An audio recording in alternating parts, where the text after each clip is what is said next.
بدلیں زندگی۔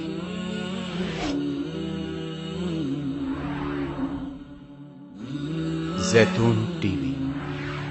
اللہ تبارک و تعالی نے یہ فرمایا کہ قد افلح من تزکا، فلاح اس کو ملے گی یا فلاح اس نے پائی جس نے پاکیزگی اختیار کی، یعنی دنیا اور آخرت دونوں میں صلاح و فلاح، کامیابی اسی شخص کو مل سکتی ہے کہ جو پاکیزگی اختیار کرے۔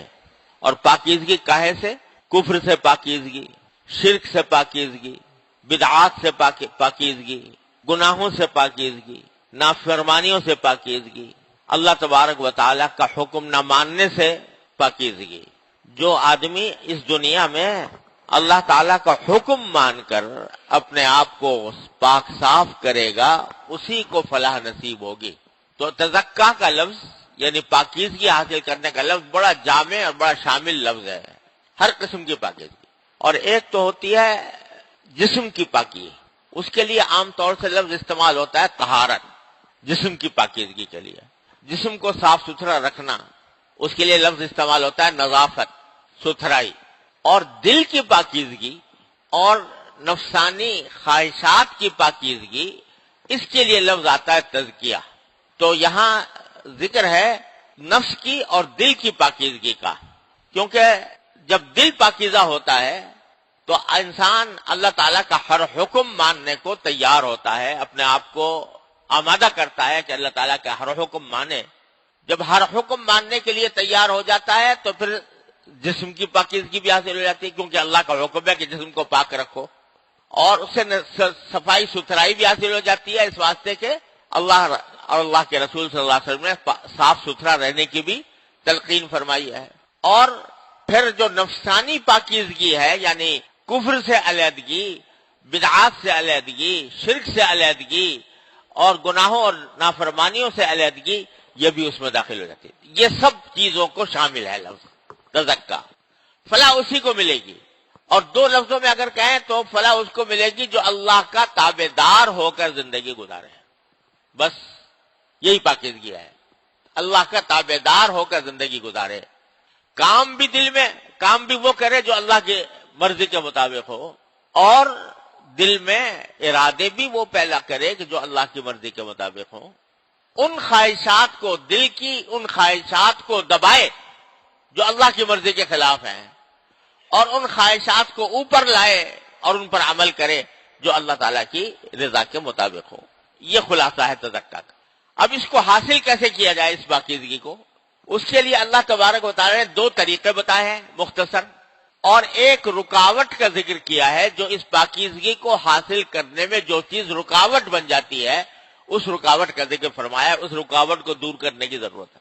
دو طریقے تو یہ بیان فرمائے کہ وَذَكَرَ اسْمَ رَبِّهِ، پہلا طریقہ پاکیزگی حاصل کرنے کا، دل کی پاکیزگی حاصل کرنے کا ایک طریقہ یہ ہے، ایک راستہ یہ ہے کہ اپنے پروردگار کا ذکر کرے، اپنے پروردگار کی یاد دل میں بٹھائے، اللہ تبارک و تعالیٰ کے ذکر کی کثرت کرے۔ ذکر اسم ربہ، اپنے پروردگار کے نام کا ذکر کرے۔ اور اگر دیکھو تو اگر کسی آدمی کے دل میں اللہ تبارک و تعالیٰ کی یاد بس جائے، اس کا ذکر زبان پر ہو، خیال دل میں ہو، تو یہ خیال اور یہ ذکر انسان کو ہر طرح کی برائیوں سے، ہر طرح کے گناہوں سے، ہر طرح کی نافرمانیوں سے بچائے گا۔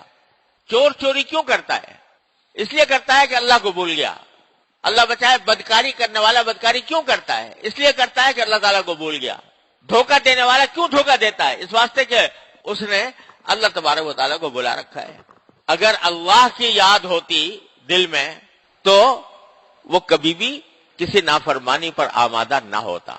حضرت عبداللہ بن عمر رضی اللہ تعالیٰ عنہ کا یہ واقعہ منقول ہے کہ وہ کہیں کسی چرواہے سے، انہوں نے سفر کے دوران چرواہے سے کہا کہ تم مجھے بکری میں اس کا دودھ دے دو، میں مسافر ہوں۔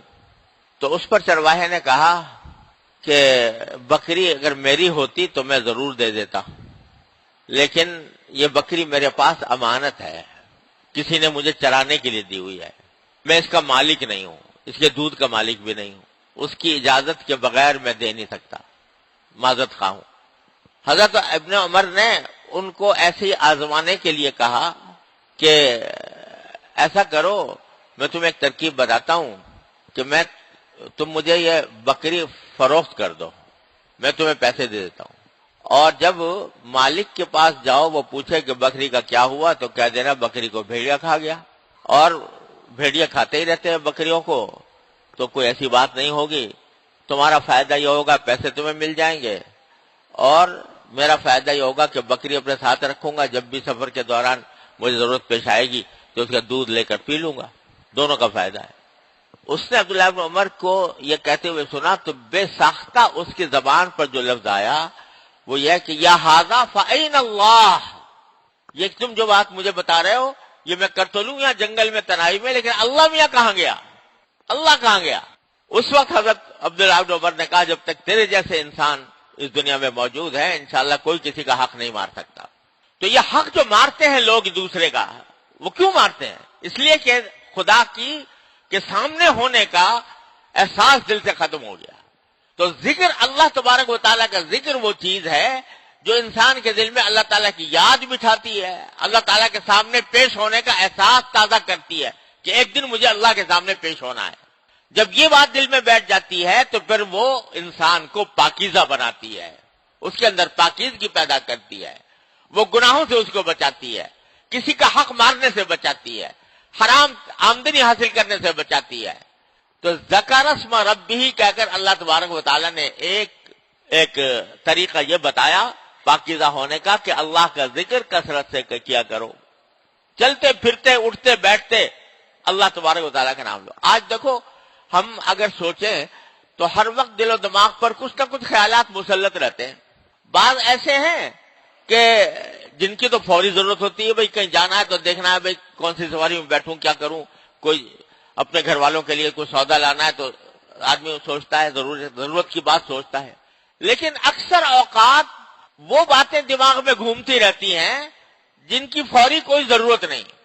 خیالات کا ایک طوفان ہے جو چل رہا ہے، مسلسل چل رہا ہے، وہ خیالات کا ایک طوفان سے کسی انسان کا دماغ خالی نہیں ہر وقت۔ اور اگر سوچو وہ جو خیالات آ رہے ہیں ان سے کچھ فائدہ پہنچ رہا ہے، اکثر و بیشتر وہ ہوں گے ایسے خیالات جن سے فائدہ کچھ نہیں، ویسے ہی دماغ کے اوپر چکی چل رہی ہے خیالات کی۔ اگر اس خیالات کی رو کا رخ اللہ تعالیٰ کی طرف موڑ دو، اللہ تعالیٰ نے مجھے یہ نعمت عطا فرمائی، اللہ تعالیٰ نے مجھے یہ مرا کام کرا دیا، اللہ تبارک و تعالیٰ نے مجھے یہ فائدہ پہنچا دیا، اس خیالات کا رخ اللہ تبارک و تعالیٰ کی طرف موڑ دو، اور جو اگر کوئی حاجت پیش آتی ہے دل ہی دل میں اللہ تبارک و تعالیٰ سے مانگتے رہو، اللہ تبارک و تعالیٰ کی طرف دھیان رکھو، تو ایک اللہ تعالیٰ کی نعمتوں کا شکر اور ایک اپنی حاجتیں اللہ تبارک و تعالیٰ کے سامنے پیش کرنا، یہ دن رات کا مشغلہ بن جائے، پھر دیکھو کیا سے کیا ہوتا ہے۔ تو اس وقت اللہ تبارک و تعالیٰ کی یاد اور اس کا ذکر دل میں بس جائے گا۔